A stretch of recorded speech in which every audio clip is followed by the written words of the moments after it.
আসসালামু আলাইকুম এভরিওয়ান, আমি ফারহানা নাসরিন। ফারহানা ফ্যামিলি ব্লগে আপনাদের জানাই স্বাগত। আজকের পর্বে আমি হাজির হলাম 1 লিটার দুধ দিয়ে কিভাবে সাদা মিষ্টি তৈরি করতে হয় সেই রেসিপিটি নিয়ে। চলুন তাহলে দেখিনি কিভাবে এই মিষ্টিটি তৈরি করতে হয়।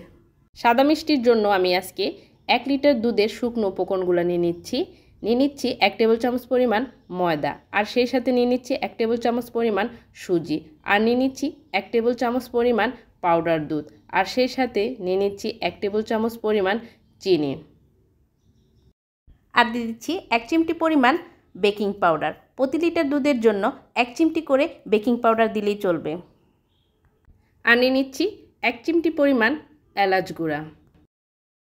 এলাচ শিরার সাথে না দিয়ে এভাবে গুঁড়ো করে শুকনো উপকরণের সাথে দিলে ফ্লেভারটা একেবারে দোকানের মতো আসে।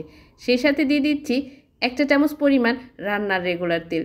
এখন সবগুলো উপকরণ একসাথে মেখে এটাকে এক সাইডে সরিয়ে রাখছি। এখন আমি ছানাটাকে নিয়ে নিচ্ছি। এইখানে আমি 1 লিটার দুধের ছানা নিয়ে নিলাম। দেখুন আমি ছানাটাকে মেপে নিয়েছি, প্রায় 1.5 কাপের মতো হয়েছে। এখন ছানাটাকে ভালোভাবে ময়ান করে নিচ্ছি। ছানাটাকে মিনিট 5 মতো এভাবে ময়ান করে নিলেই হবে। এর চেয়ে বেশি সময় ধরে ময়ান করার দরকার নাই, যেহেতু ছানাটা সফট আছে। আমি শুকনো উপকরণগুলো নিয়েছি দুধের পরিমাপ অনুযায়ী।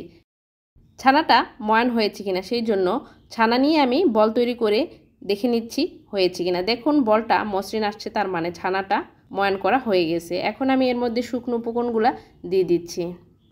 শুকনো উপকরণ দিয়ে ভালোভাবে আমি ছানার সাথে মিশিয়ে নিচ্ছি। খেয়াল রাখতে হবে যেন সবগুলা উপকরণই ছানার সাথে ভালোভাবে মিশে যায়।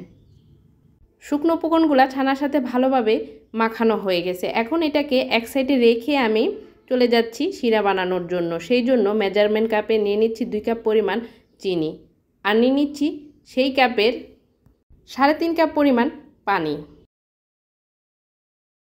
আর দিয়ে দিচ্ছি পুরনো রসগোল্লা বানানোর 1 কাপ পরিমাণ শিরা। যদি আপনাদের কাছে পুরনো শিরা না থাকে তাহলে এইখানে শিরার পরিবর্তে আরও 1 কাপ পরিমাণ চিনি দিয়ে দিবেন, আর পানি দিয়ে দিবেন 5.5 কাপ পরিমাণ। আমি আবার বলছি, যদি পুরনো শিরা না থাকে তাহলে চিনি দিবেন 3 কাপ আর পানি দিবেন 5.5 কাপ পরিমাণ। এখন চুলার আঁচটাকে লোতে রেখে ঢাকনা দিয়ে ঢেকে আমি চলে যাচ্ছি মিষ্টি বানানোর জন্য। ছানাটাকে আমি লেচি কেটে নিচ্ছি। এখন এর মধ্য থেকে 1 ভাগ পরিমাণ ছানা নিয়ে গোল গোল করে আমি মিষ্টির বল তৈরি করে নিচ্ছি। দেখুন আমি সবগুলো ছানা দিয়ে মিষ্টির বল তৈরি করে নিয়েছি। আমার এখানে 9টা হয়েছে, আপনারা চাইলে 10 থেকে 11টি সাইজের করতে পারেন। ঢাকনাটা সরিয়ে নিচ্ছি। শিরার মধ্যে হালকা বলক চলে আসছে। এখন আমি এর মধ্যে এক এক করে সবগুলা তৈরি করে রাখা মিষ্টিগুলা দিয়ে দিচ্ছি। সবগুলা মিষ্টি দিয়ে চুলার আঁচ বাড়িয়ে ঢাকনা দিয়ে ঢেকে দিলাম 5 মিনিটের জন্য। 5 মিনিট পর ঢাকনাটাকে সরিয়ে নেড়ে দিয়ে আবারও ঢাকনা দিয়ে দিলাম আরও 5 মিনিটের জন্য। মিষ্টিগুলা চুলায় দেওয়ার ঠিক 10 মিনিট পর ঢাকনাটা সরিয়ে নিলাম। এখন এর মধ্যে 1 কাপ পরিমাণ পানি দিয়ে আমি ঢাকনা দিয়ে ঢেকে দিচ্ছি, আর চুলার আঁচটাকে হাই হিট থেকে মিডিয়াম আঁচে দিয়ে দিলাম। সাদা মিষ্টিগুলাকে জাল করব সর্বমোট 30 মিনিট। প্রথম 10 মিনিট হাই হিটে জাল করার পর 1 কাপ ফুটন্ত গরম পানি দিয়ে দিব। তারপর বাকি 20 মিনিট চুলার আঁচ মিডিয়ামে রেখে রান্না করব। আর এই 20 মিনিট প্রতি 5 মিনিট অন্তর অন্তর 1 কাপ করে গরম পানি অ্যাড করব। সাদা মিষ্টিগুলো রান্না হচ্ছে প্রায় 30 মিনিট হয়ে গেছে। এখন একটা মিষ্টি আমি তুলে চেক করে নিচ্ছি মিষ্টিগুলা সিদ্ধ হয়েছে কিনা। আর এই মিষ্টিটাকে চেক করব। একটি গ্লাসে নর্মাল তাপমাত্রায় পানি নিয়ে নিলাম। এখন এর মধ্যে মিষ্টি দিয়ে দিলাম। দেখুন মিষ্টিটাকে দেওয়ার সাথে সাথে গ্লাসের তলায় চলে গেছে, তার মানে মিষ্টিটা হয়ে গেছে। এখন আমি চুলাটাকে বন্ধ করে মিষ্টিগুলোকে হালকা ঠান্ডা করে ঢাকনা দিয়ে ঢেকে রেখে দিব 12 ঘন্টার জন্য। ফিরে আসলাম 12 ঘন্টা পর। দেখুন মিষ্টিগুলো শিরা খেয়ে একদম শিরার নিচে চলে গেছে।